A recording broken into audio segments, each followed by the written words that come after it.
Welcome back to the Warrior Servant Leader podcast. We're so glad you're joining us today. We are going to have a lot of fun. We have a great guest who went from being a preacher to a breacher with the FBI. And we're going to talk about that journey. He's recently retired from the FBI after 24 years as a special agent.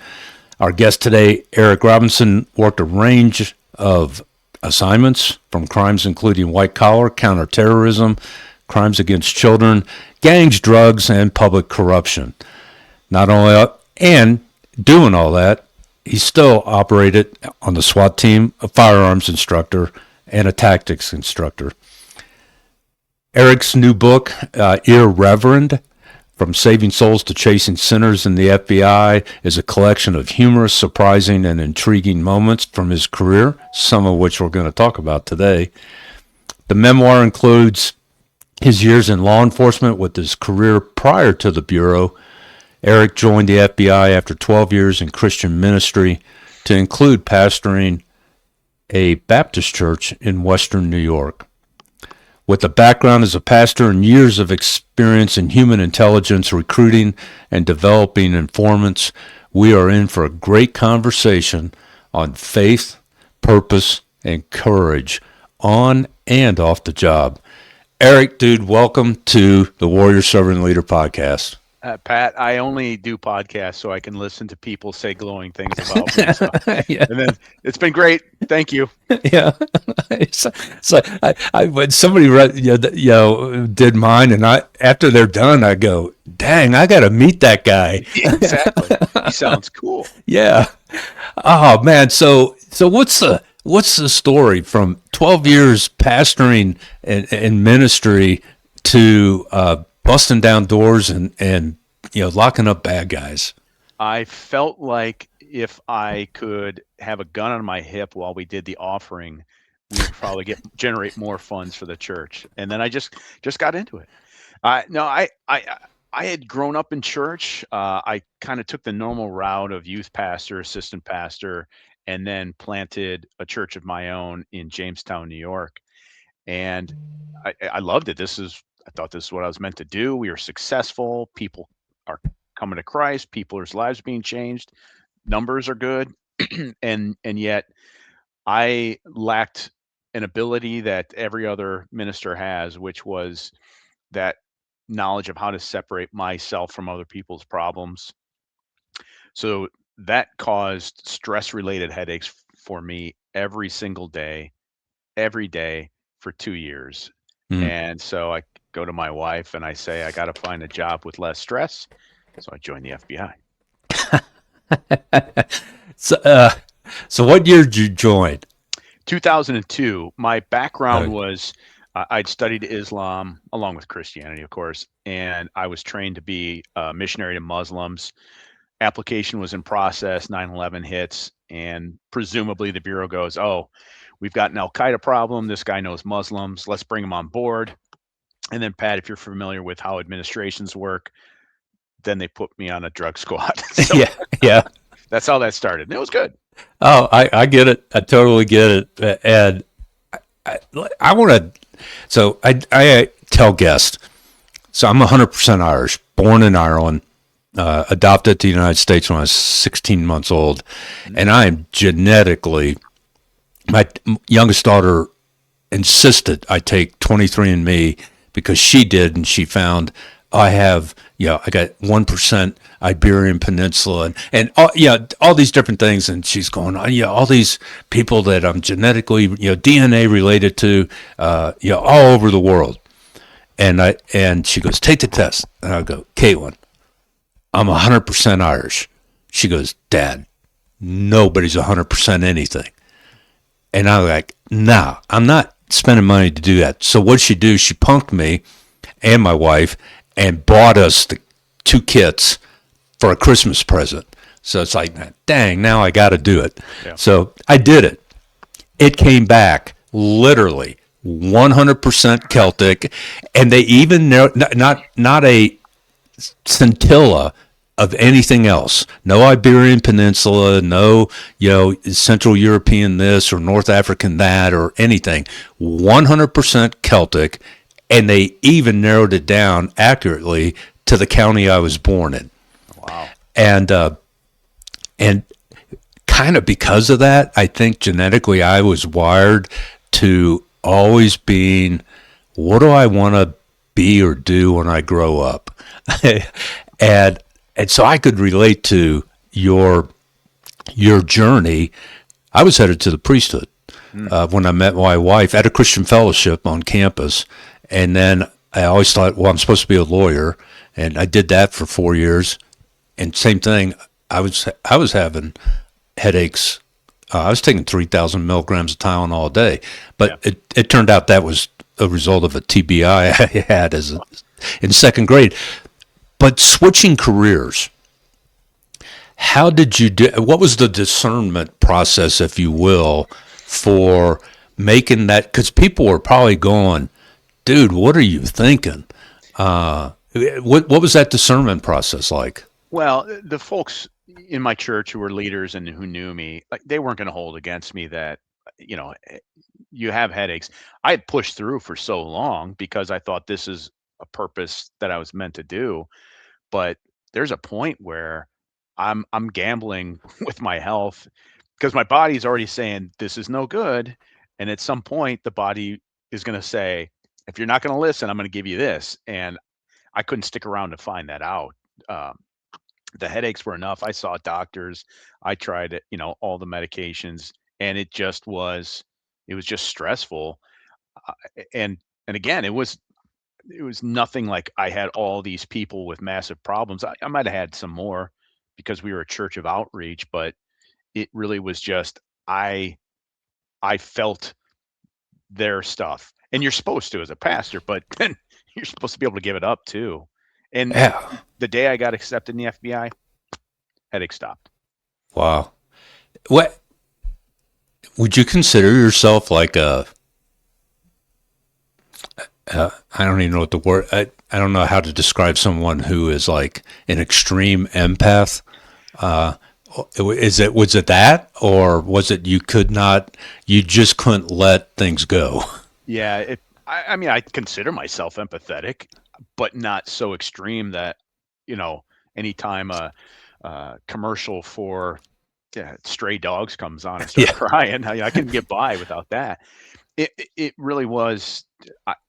It was a mixture of that, and also I felt like I had to be perfect, and I know that was self-imposed, but also not completely because it was coming from a kernel of what people do expect their pastor to be like. So, Mm. yeah, can't drink, can't smoke cigars, uh, you know, can't watch R-rated movies, and always got to be happy. So part of what compounded that is, when you come to me and say you've got these issues, I have to have it all together and be, oh, that's too bad.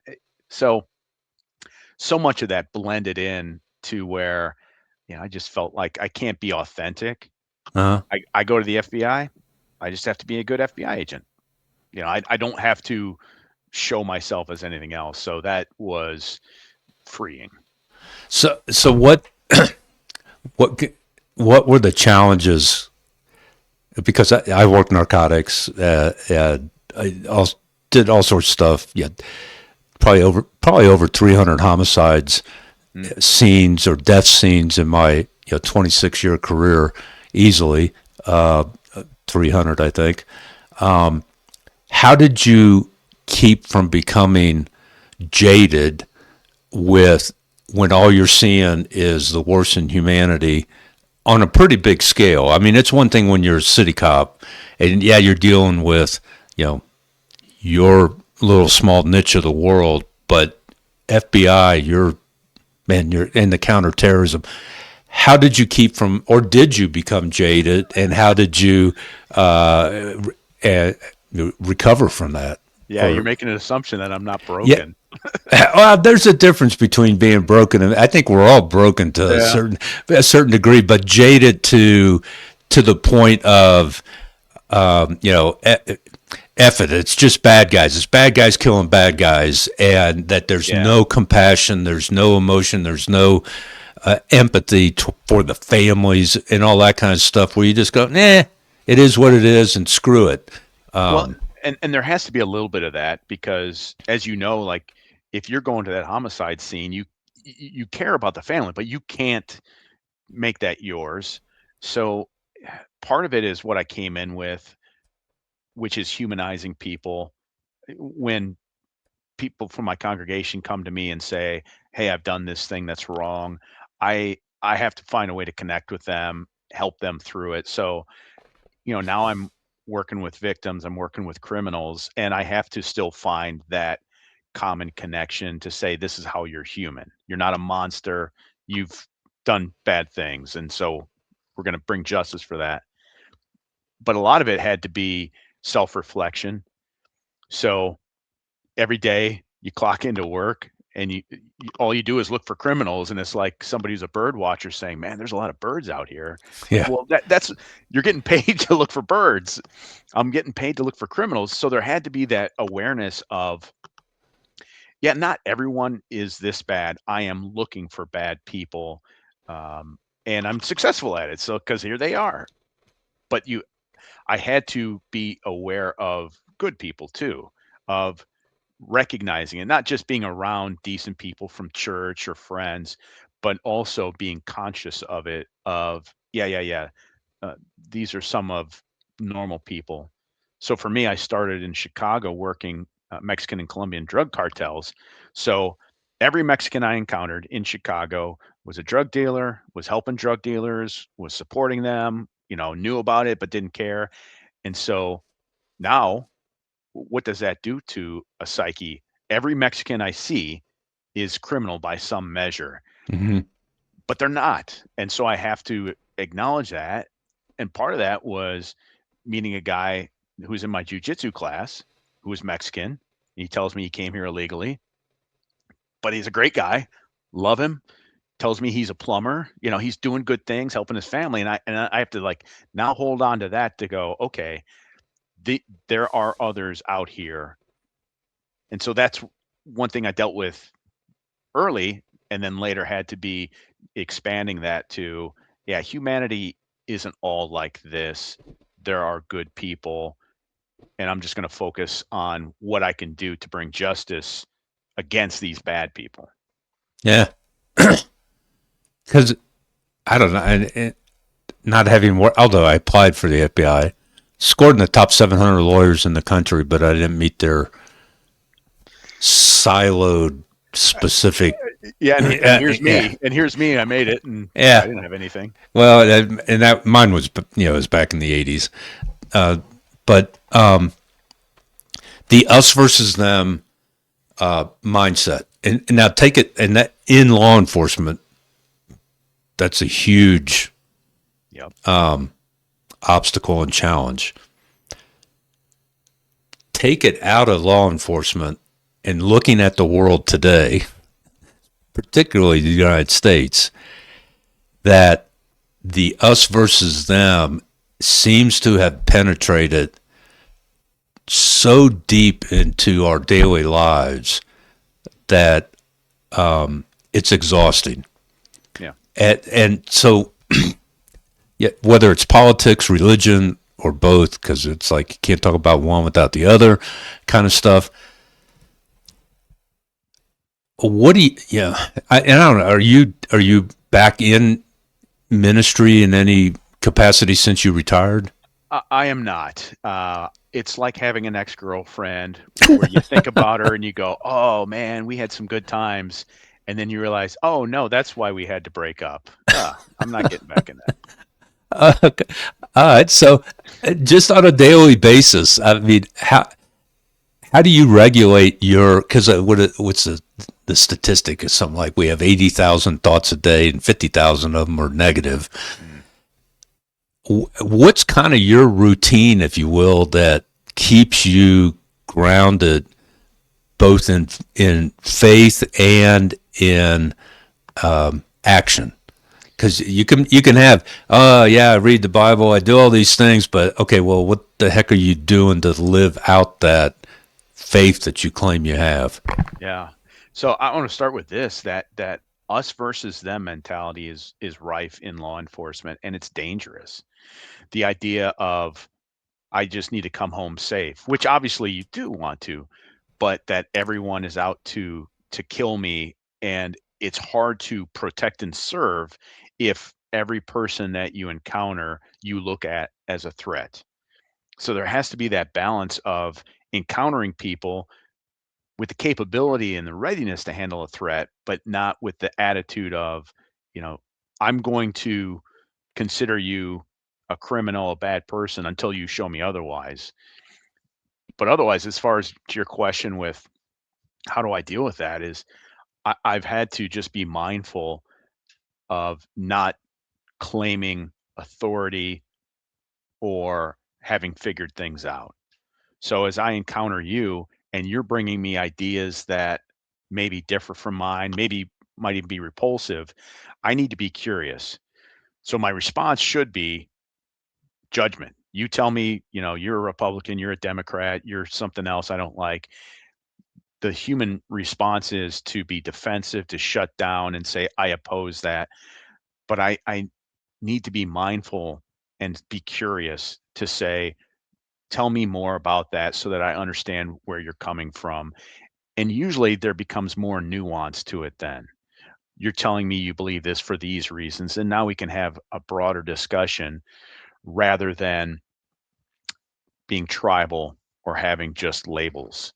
And I think in the 50s, psychologist Gordon Allport came up with the contact theory, which is the basic idea of I look at you as an other until I interact with you, and that's going to soften my views because now I see you as a person and I see things that we have in common and connections.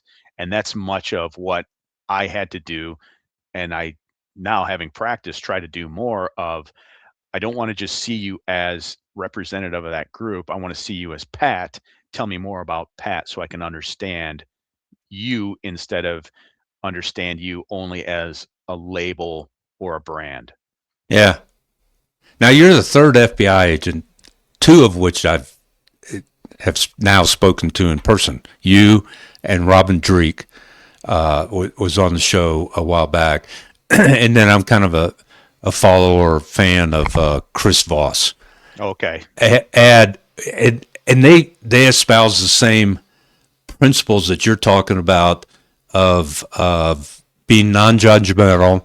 Yep. Chris from a hostage negotiator standpoint, Robin from counterterrorism, and and the the mindset of not labeling, which is kind of funny in a way because there is a whole psychological process in consulting or in counseling of labeling things.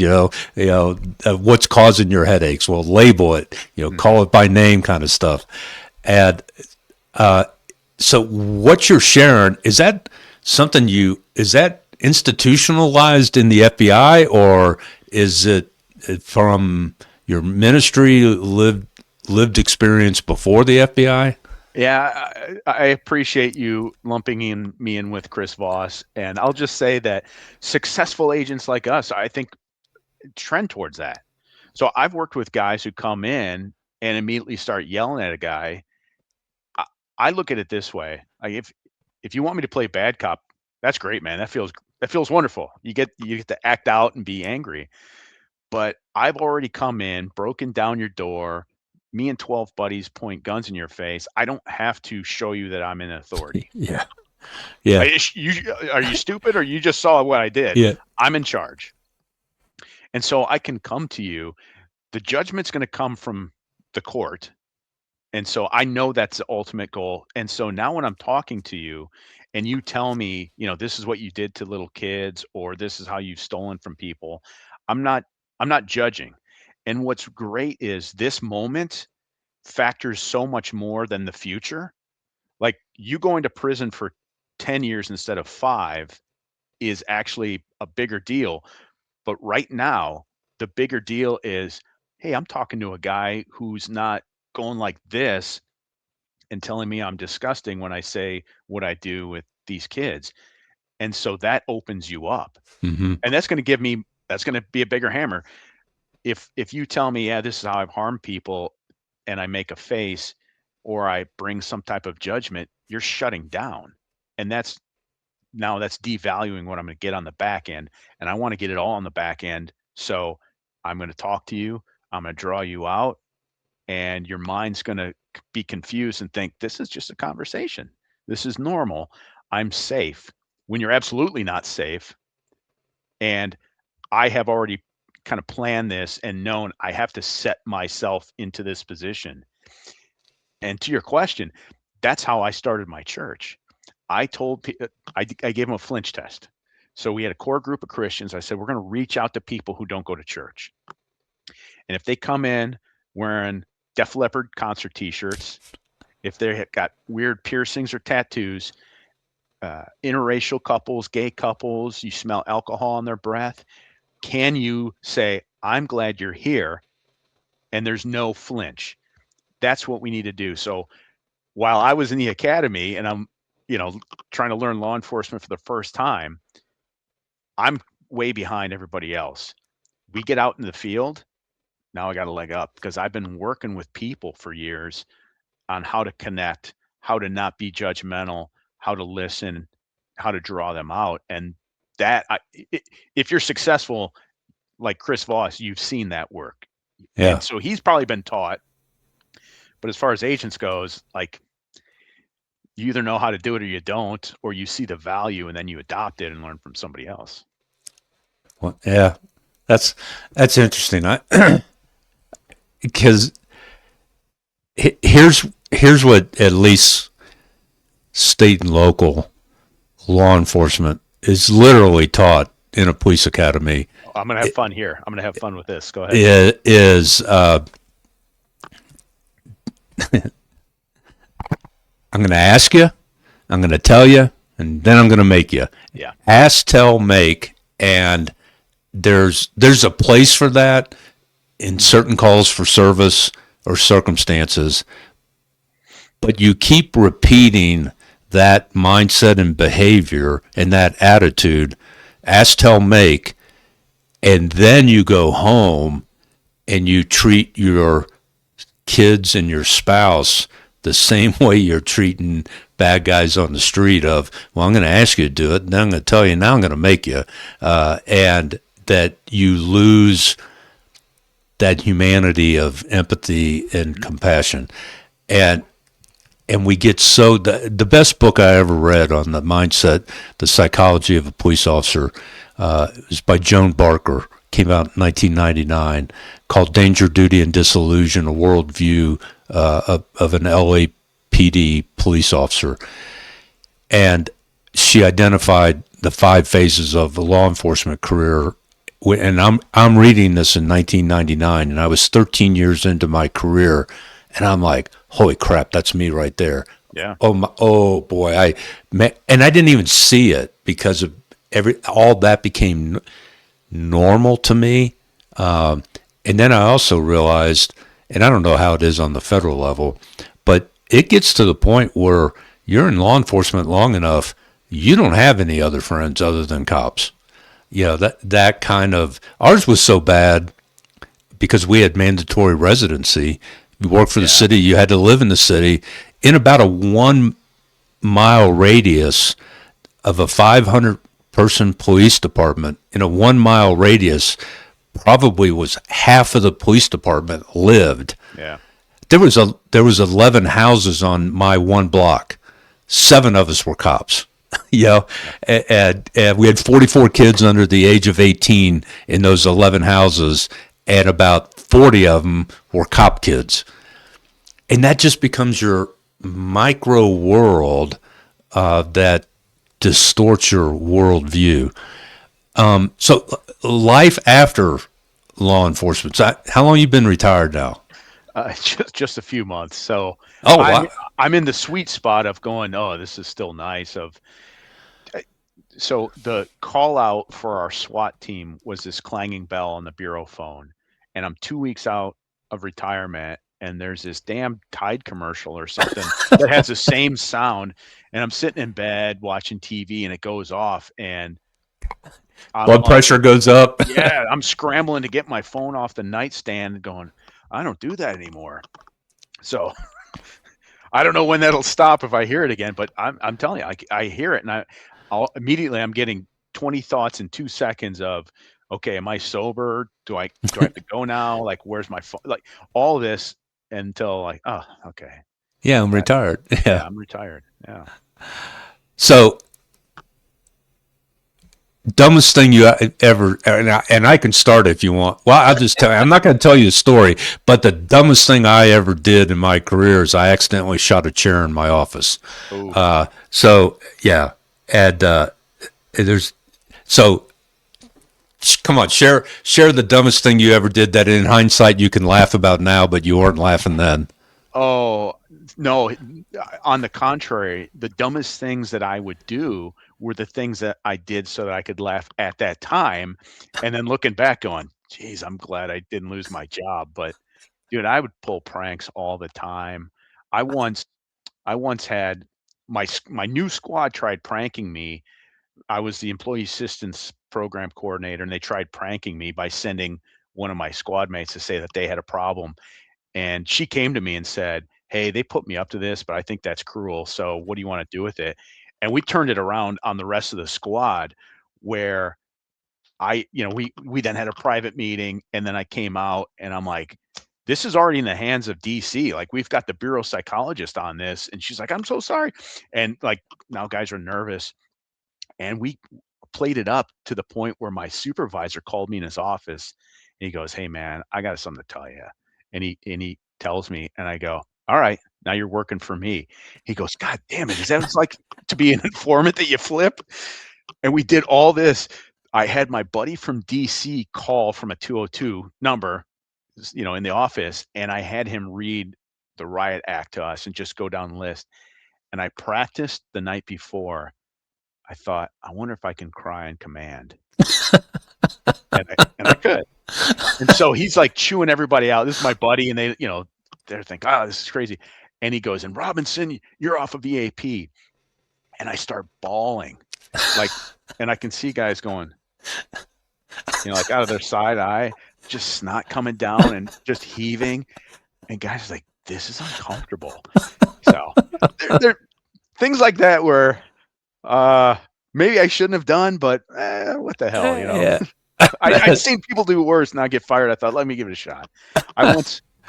We once had a case where IRS had a case on this family that had probably killed their landlord.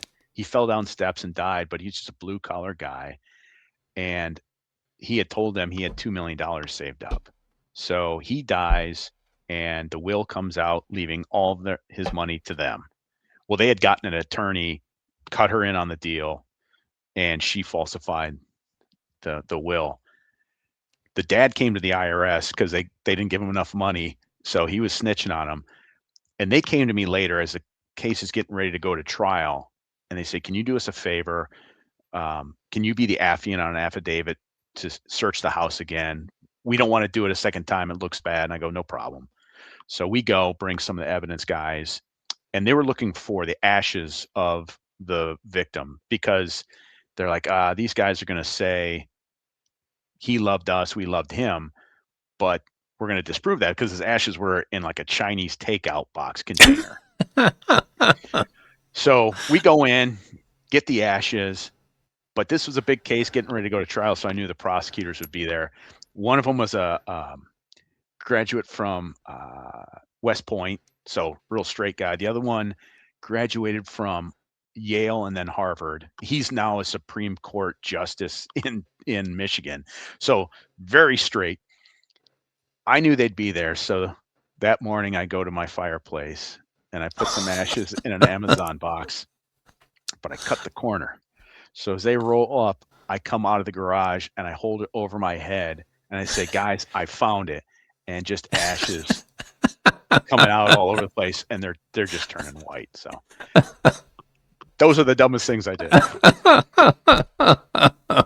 That's funny. All right, well, let's switch gears. What's the scariest story you have to tell?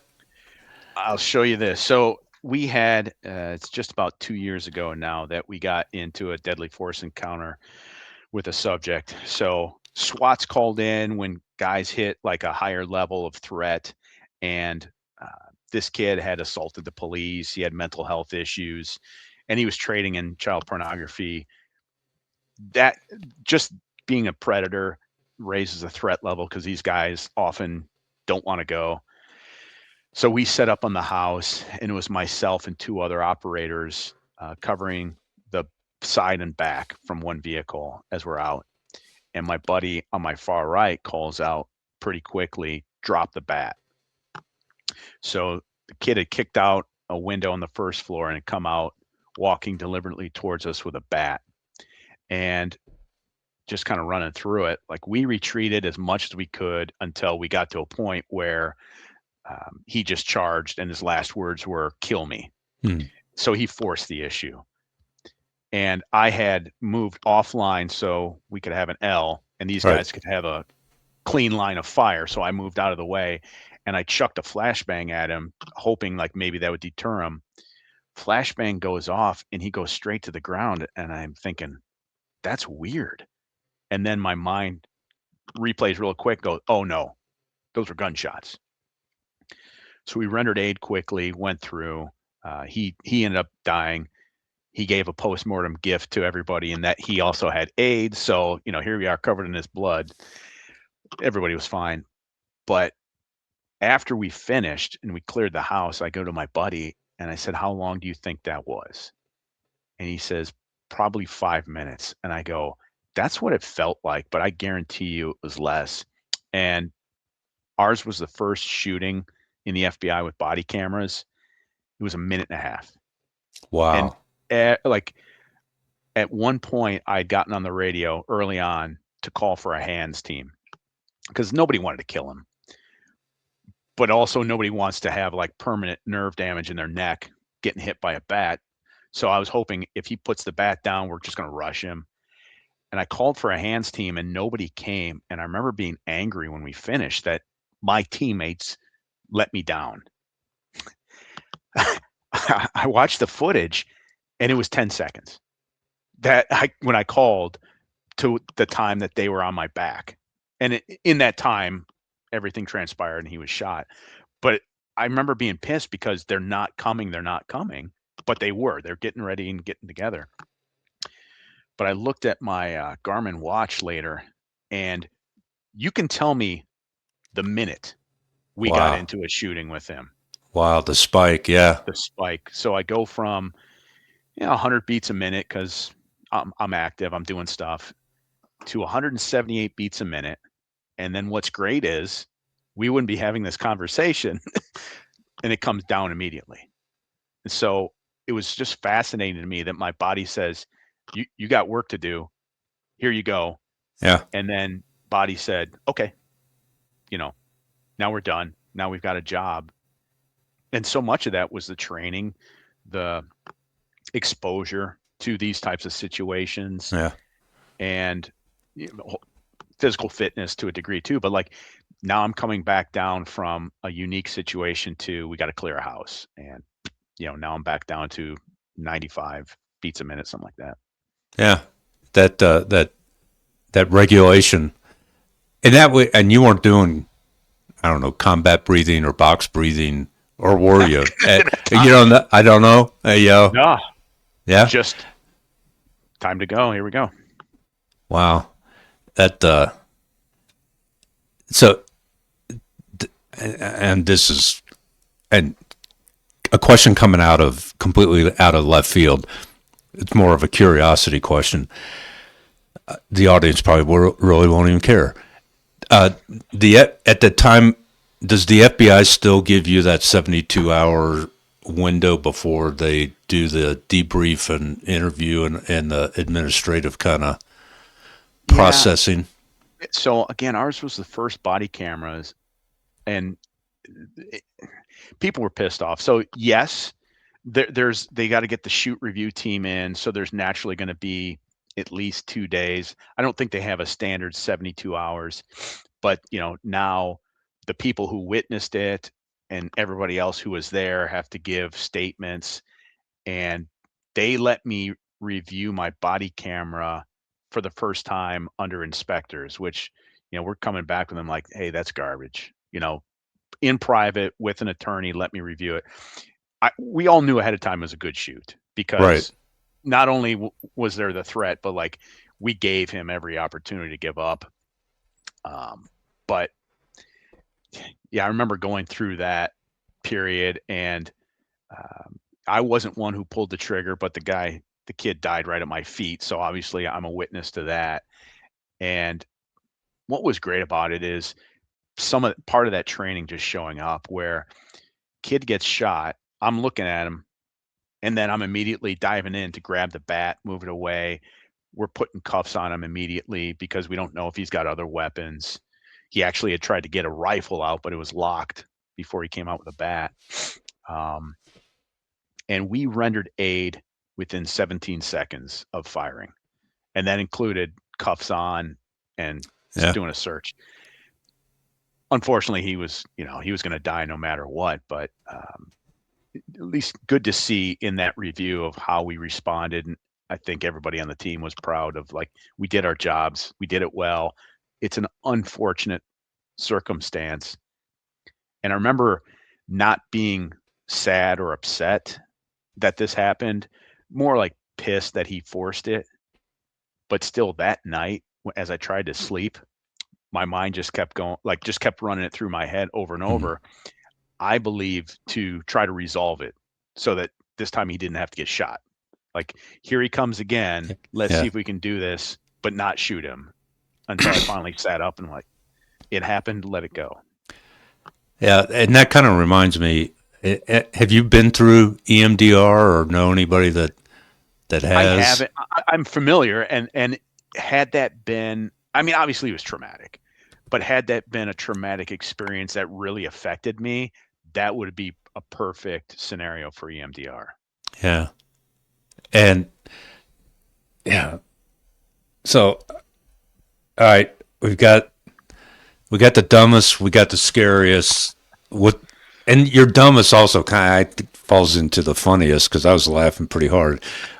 What's your funniest story in your career in law enforcement?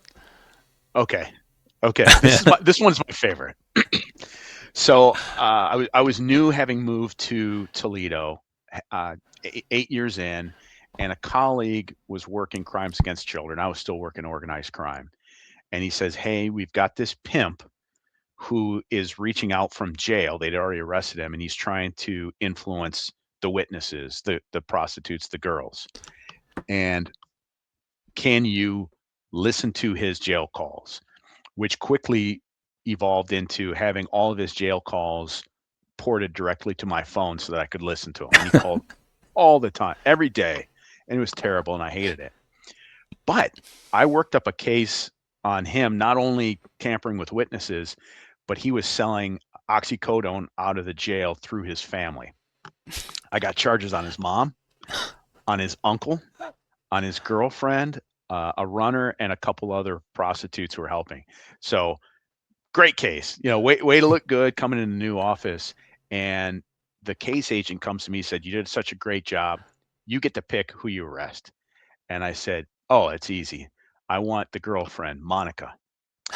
So we get ready for the arrest. I take a team with me, and before we go to arrest her, we stop by the local PD, and I say, "Hey, do you have like an interrogation room to bring the subject back?" And he goes, "Oh, who are you arresting?" And I tell him. And he goes, "Oh, I know that family. She is not talking to you." And I said, "We'll see." Yeah. So we pick her up without, any issues, bring her back, and I had a number of jail calls recorded on my phone to play for her. And I didn't even read her rights. I just told her, "Hey, this is who I am, and this is what I know. And I've been listening to your boyfriend's phone calls." So I play the first one, and it's a woman's voice. And she's talking to Lucky, the pimp. She goes, and, it's like, "Baby, I love you so much." She goes, "Oh, I love you too. I can't wait till you get out." And she says, "That's not even me." And I said, "Oh, I'm sorry. let me play this one. Different woman. Baby, I can't wait to put a ring on your finger. Oh, I love you. Yeah, and back and forth. And she says, that's not me either. I apologize. Next one, I play different woman's voice, same like love language Yeah. stuff. And she goes, what do you want to know? I didn't have to convince her that I knew she was involved in drug trafficking. I just had to convince her, don't stand up for this guy. There's no Yeah. value in it. And I'd already listened to calls between them, and like she was pissed off at him in the first place. So I knew just a nudge. That's all Yeah. it needs. She's like, screw that guy. We're driving back, and I'm talking to the prosecutor, and she goes, let me have the phone. She tells the prosecutor, I will testify on one condition. I'm first on the stand. Did it go to trial? No, I mean he was so cooked. Yeah. Yeah. I mean, this he was. I honestly, on top of that, like he was charged with sex trafficking for multiple counts. So the drug charges probably just got tossed with it. But knowing that his mom was going to go to jail because of him, that's pretty Yeah. good too. Yeah. I was a sergeant, and we had an Italian restaurant. Got the alarm's going off. Well, this thing's like Fort Knox. It's like it'd be hard to break into this restaurant. It was all brick and had small windows, kind of deal, and a great Italian restaurant. It's across from the fairgrounds, and so I was a sergeant. My officers got sent, multiple officers because it's a pretty good sized building. So I headed down there, and the place is locked up, tight as a drum. No forced entry signs anywhere. And I'm going, then the alarm had to go off when the bad guy came out, not when he went in. So I called for a bucket truck, our street light crews and Yeah. and whatnot. Had one of my guys get in the bucket, and they take him up. He gets out on the roof, comes back down. He goes, yeah, it's a roof job. There's a hole up there, and here's our suspect, and hands me a driver's license. and so I go, where'd you get this? He goes, that was right next to the hole in the roof. Oh my So gosh. I call our dispatcher, and it was to Troy, Ohio, so north of Dayton. Yeah. And so I called dispatch. I said, hey, call Troy PD and have them go out and see if they can locate this guy. Because it's about 45 minutes since the alarm, was activated. And so, I don't know, 20 minutes later, dispatch goes, your suspect's in custody. They want to know what you want to do with them. I said, tell them to meet us at County Line Road, and we'll just trade him off to our guys.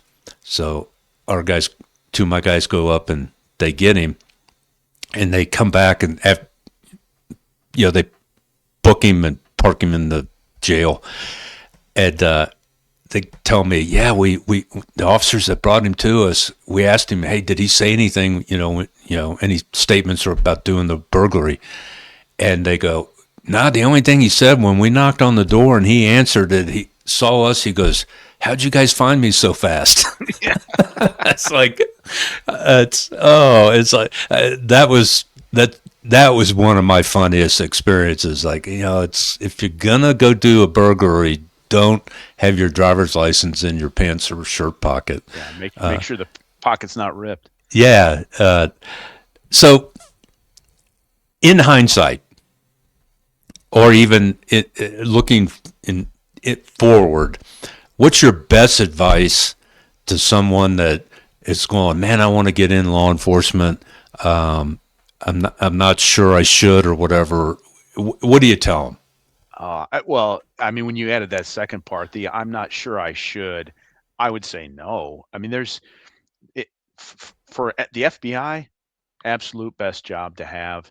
I think for police work, it's different. And so for some people, getting to be out and touch the community, it means more.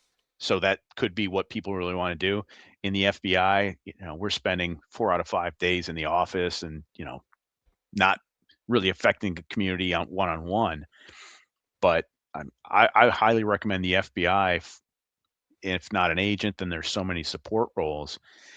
But when we went to the academy, they start us out not trying to, scare you straight, but they show you a series of videos to say, here's cops who didn't pull their gun when they should have, and you need to be ready to do that. So I wouldn't want to be working next to someone who is still in the mindset of, well, I'm not sure this is for me, and it's not worth my life for you to find out when you can figure that out. Yeah. So it's and it can be a hard life. It doesn't have to be. When I was in, uh, one of our instructors says, guys, being in the FBI is hard on marriages. I'm on my fifth, and I was like, that's your problem, man. Don't be blaming the FBI on that. And I'm married 33 years now. I found that I had to be away many times. I'm out late. I'm had to go. I had to travel for things. I'm gonna miss a few occasions, but they were as few as possible. And then when I was home, I was home. I wasn't staying out after drinking. I wasn't golfing all weekend, absent during the week and then absent on the weekend. And so, yeah, there's things that pull you away, but it's a matter of what's important. If the job's that important, then fantastic, go do it, be single. But also it can be hard too, as you mentioned. Like I was fortunate. I think the things that I encountered affected me, but not in a debilitating way. But I'm fortunate. They Yeah. could. There's people that it does affect that way. Yeah, and I think that's good advice that a lot of 20 somethings that want to go into law enforcement, whether it's local, state, federal, and they have this Hollywood impression of what, and I would tell, we were big city, so we were running call to call, taking 30 calls in one night as a one man crew was nothing, and that's a ton of paper and all sorts of stuff, and 3 years I commanded narcotics. I mean, we probably busted down, and we did our own warrants. SWAT. I only used SWAT 3 times in 3 years for truly legit top tier high risk. Otherwise, we were busting our own doors. It helped that 5 of my detectives were also on the SWAT team. So, Yeah. but we trained like we executed. We live fired match house training, not simunitions, and different stuff. But that these young guys in smaller agencies, I tell them because I teach all over the country, is hey, here's the definition of law enforcement. It's long periods of extreme boredom interrupted by moments of sheer terror. Yep. And if you're getting into this because you're a high drive adrenaline freak, you need to go skydiving or something. Find another career because your goal should be more being a problem solver and not a law enforcer. Yeah. And I don't think I don't know why we don't communicate that with people and set those expectations so they do stay balanced because so many cops, more active duty cops commit suicide than retired cops. And, it's like, what's driving that kind of deal? And I think we just have adopted this suck it up buttercup mindset in its ego driven. And I'm done with my speech. But from that perspective, is there something you wish you had known and had to learn the hard way in your career from whether it's a personal, professional, faith? For me, again, being fortunate, the FBI is everything that my brother-in-law was a cop, and I know cops, and I still make some assumptions beyond what I know, but my life, my career is different than cop work. And so, again, that's fortunate. Mm-hmm. The FBI's, you get put a blindfold on, spin you around 4 times and go, here you go. here's a problem, go solve it. While the FBI goes, this date, time, location, circumstance, we're going to do the takedown 98% of the time. And so we can control these things, which makes it so much more sanitized than whatever garbage you're going to get on a day. So that was good because of that. And I think in your world, probably even more. Again, there's machoism in the FBI too, but your world, it's, I'm going to bet, is more of a defense mechanism that goes along with that us or them threat. And we didn't have the us or them threat in the same way because we're picking when it's going to be and who them is. And so it was more professional and it was more supportive. And we didn't have many walking around trying to prove how tough they are or what they can endure. So I was glad for that. I was glad to not have to try to keep up with so many type A's and show how tough I am and prove myself. Our SWAT team leader is the kind of guy who would apologize for his mistakes. He would call and say, I'm supporting you. Thanks for coming out, driving this way for training. He would read books on leadership to understand how to be a better person to keep us safe. Before we got into that shooting, so wisely, he was contacting other division team leaders who had been in deadly force encounters and was saying, tell me what you learned. What mistakes did you guys make? And because of that, he came back.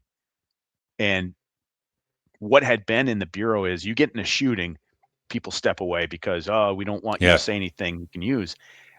And those team leaders saying those guys were isolated. Like they Right. just took a life and now they're isolated. So screw that idea of nobody talked to them. And so after the shooting, that guy was a shadow to that guy, and that guy was a shadow to that guy to make sure they're okay, and to be the guy who gets them Gatorade or just showing support.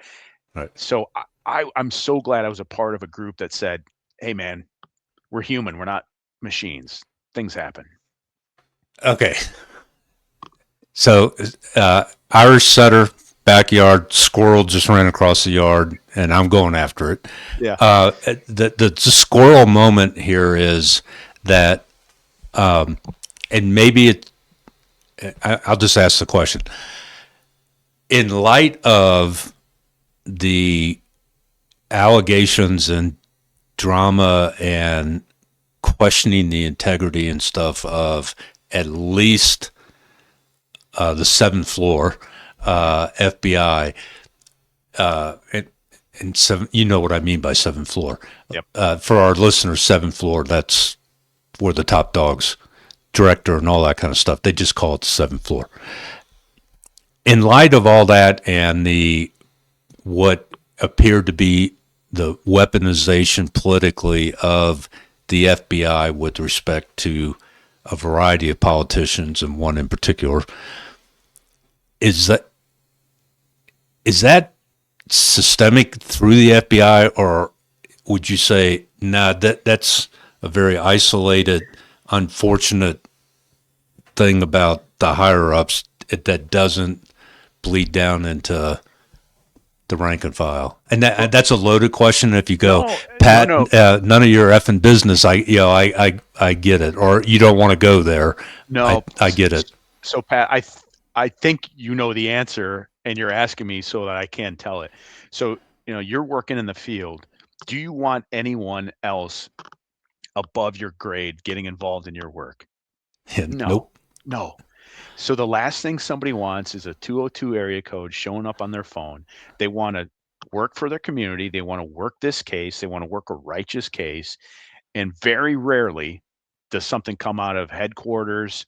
And there's good people in headquarters, but many of them are just pursuing a career. And so sometimes they can get away from supporting the field. And then they're also influenced by what's right next to headquarters, the influence in DC. So yeah, there's trickle down of how that affects how the agents work, but 99.5% just want to do their job. Mhm. and they hate any type of politicization. So from administration to administration, the way I would describe it is it's more of a preference or allowance to say, hey, this is what we want to do. It wasn't so much a push down to say you guys are going to do this, because ultimately you can only work the cases that you've got. Like they can say go after these people, but if they're not there, they're not there. Go like focus on these guys. Like, well, my informant doesn't know any of them. I can try to develop an informant for that, but otherwise, I've got this case where there's a terrorist who's saying he's got a bomb. All due respect, we're working on that one until that one's clear before we start doing your, side adventures that somebody from DC wants us to follow. So I guarantee you, like, if you meet an FBI agent, somebody meets an FBI agent and they ask, they're like, yeah, I just want to work my cases. I just want to work the stuff I already have. All right. Last question. Well, two questions. Okay. Best leader you had, and not just in your career. I mean, period. Over your lifetime, who's the best leader you ever had the honor of working with, or being mentored by, whatever you want to call it, and it could be your dad. I'm not phrasing it right, but I guess best leader in your life and why, worst leader in your life and why. The worst. So best one, it would be my SWAT team leader, Ben, who's still the team leader, and he just brought all the positive things necessary for direction, good administration, cared for people. Didn't speak in just aphorisms or slogans. Like he would come to us and say, guys, you got to watch for that Johari window. It means like the things that we don't know. And he's like reading books on this. And we knew going into each operation, as best as could be, it was planned well. Like Mm-hmm. maybe there's stuff we miss, but Ben had it planned, and he cared about training so we could be excellent, not so we could be studs. And because of that, it brought such a closeness to the team. So we would have tryouts for the SWAT team, and guys would come in, and part of the process is doing the interview, and we'd say, why do you want to be on the SWAT team? And guys would say, well, you guys seem to have like a really good bond and brotherhood. And then they'd leave, and I'd think, he doesn't even know. Like that's the right answer, but he doesn't understand until he gets there that here's men, and now one woman, who are risking their lives for you, and you're doing the same back, and you don't know how close that brings you. So, Right. and Ben continues to foster that with the team. Okay. So I'm gonna. He was more than just a boss. Oh, So he was one of us too, and we yeah, call. So we would always do after action reviews, yeah, and so that's pretty standard. And what he fostered as well is, we all knew that guy messed up. Nobody's calling him out. Nobody's calling out that guy who messed up because he's saying it first. yeah. We close the door. Ben would start the after action review, and that guy would go, "Hey man, I just got to say right off the bat, I screwed up on this." And so that accountability was noble. Like it wasn't forced. Guys were looking to say, I want us to be better, and that starts with me. Here's what I screwed up on. That's fantastic. Awesome, awesome. Now, worst. And you don't have to you don't have to drop a name if you don't. Yeah, yeah. I'm not asking for that. I don't want a hit list. But Yeah. worst leader, and more of the reasoning behind it than the who it actually was by name or. The list is so long. Oh, So, I mean, there was the one supervisor that I had who got drunk by 7 p.m. and wrecked his bureau car, and then tried getting out of it with a state trooper, which, like, dude, it's not drunk driving. There's a car totaled here. he was terrible. I had a guy in Chicago that I thought for the longest time was the worst person I ever met in the bureau. He once got a call that his adopted kids, who he clearly didn't care for, one of them was in the hospital, and we go like, "Hey, man, like we got this. You should go see your kid." He's like, "Nah, he'll be fine. He's with his mom." And I just think that's terrible. And then there's a fairly recent boss I had who just lied, and so you can't trust someone with your life when they lie to you, and that was pretty demoralizing. So there've been a few. Yeah. Yeah. Yeah. Yeah. I was taking notes. Integrity and ego are Yeah. so integral of being fundamental to good or bad leadership. And I mean, there's books out there and all that kind of stuff, but the best way I heard it put once was people don't quit companies. Yeah. They quit bad leadership. Yeah. And so that's one final question. Yeah. Tell me your recommended best leadership book. Oh my gosh. Don't say your own. No, well, Yeah, it's not a I'm leadership kidding. book. Yeah. Great book. So, so the first one that comes to mind is uh, is one that's not really a leadership book, but the principles can be used, and they've been used by corporations and governments. It's called Nudge by Cass Sunstein and Richard Thaler. And the idea, it works on an idea of libertarian paternalism, which is the paternalism is we think this is best for you, and the libertarian part is but you choose. So the idea of it is, in essence, um, we think it's best that you eat fruits and vegetables and not pudding. So we're going to put the fruits and vegetables up front in the cafeteria line. You can reach past them for pudding, but we think this is best. So this is what I'm nudging you towards, but you're free to choose. And so in some circumstances that could be, if I'm trying to lead you and I think this is best, I'm going to present something to you as an offer, but also make sure that you know you have free will to make whatever choice. So it can be used in leadership, but I'll also say at the same time, I feel that leadership is not necessarily me directing you somewhere. It's more, it really should be the reverse. If I'm leading you, Pat, I am acknowledging your strengths and trying to bring the most out of that. And if you don't have those strengths or you have too many shortcomings, then it's my job to try to give them to you or be more curious of what you have. So,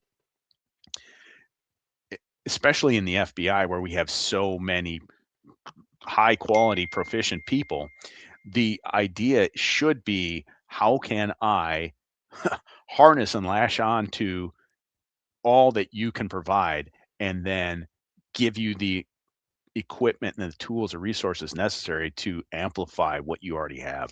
That's leadership. Yeah. Yeah. A couple. Again, I'm sitting here taking notes. It was said to me once. There's a fine line between leadership or leading by example and doing somebody else's job for them. And for people my age, in our upper 60s, we were raised with the philosophy, if you want it done right, do it yourself, which is the worst leadership advice I ever got, in hindsight. So I like your idea of that there's a fine line of delegation and being laissez-faire, hands off. It is what it is. Find yourself. All those kind of things, which can be very dangerous with younger people, is giving them that, for lack of a better term, freedom to choose without barriers or without not barriers, boundaries. Yeah. In making those choices. Man, I'll tell you what, this has been an awesome conversation. Eric, how how do people reach out to you, find your book, all that stuff? Well, I think as you opened with, they can go to my website, which is preachertobreacher.com. And my book comes out in October, called Irreverend, from from saving souls to chasing sinners in the FBI. And if they like some of these stories, I've got those a little more in depth than some others in there, but it's just, I think, a fascinating tale. And I can say that because I was always fascinated that I get to be in the FBI. Yeah. And now looking back, I'm like, that guy got to be in the FBI. That's crazy. Yeah. So, and so part of it, like you talk about ego, and I praise Ben for that. Like, he's heading up a SWAT team, and he knows that's a big deal. He knows that's an awesome position. And so because that, you don't have to have the ego. You don't have to prove anything. And I had a buddy, AJ, who was graduated from Princeton. And one day he tells me, yeah, I'm looking on social media and all my Ivy League friends are doing such amazing things. They're doctors and CEOs. And I said, AJ, you're on an FBI SWAT team. Yeah. They all wish they were you. Like, Yeah. Yeah. And so you can, for me, I look at that and I think, oh my gosh, I got to do these amazing things. And because of that, I don't have to tell you I'm a great person. Like, I know that it was cool. And I know it was fascinating. So the book's about that. Can they pre-order the book? Can people pre-order now yet, or Not yet? Okay. Not as of June, but it will be soon. So, book is still with the FBI to review. Hopefully, that process is done soon, and then I'm working with my publisher to go through. We've been doing content editing, and then we'll do copy editing and such too. Typeset, covers right there, and we'll roll from that. All right. So we're shooting for October. Yeah. All right, man. Eric, what a blast having you on. It's kind of fun for us old timers to kind of revisit that. Yeah, we made a difference in this world, and God blessed us with a opportunity that less than 1% of the population ever gets to do for a living. So, thanks for being here for our audience. Thank you. Reach out to Eric if you want to learn more. Be sure and check out his book when it comes out. In fact, I'm going to make the title of this episode "Preacher to Breacher." It's like, man, absolutely, that's a cool title. So, for our audience, excuse me.